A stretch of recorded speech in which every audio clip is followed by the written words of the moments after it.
বাগানে কত সুন্দর সুন্দর ফুল ফুটে আছে। আজ আমি সবগুলো ফুল ছিঁড়ে একটু মালা গাঁথবো।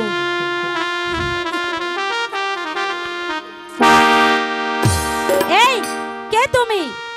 বিনা অনুমতিতেই আমার ফুলের বাগানে প্রবেশ করেছো? এই কে তুমি? দুধ ছাই এত করে ডাকছি তবু সে ঘুম থেকে উঠছে না। কি যে করি কি করি? হ্যাঁ, উপায় পেয়েছি। যেমন করে হোক ওকে যে ঘুম থেকে জাগাতেই হবে। এই শুনছো? কে তুমি? দুধ ছাই এত করে ডাকছে তবু শুনছে না। হ্যাঁ, একে যে কোনো উপায় আমাকে ডাকতে হবে।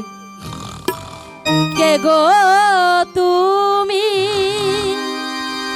শুয়ে আছো আমার ফুলে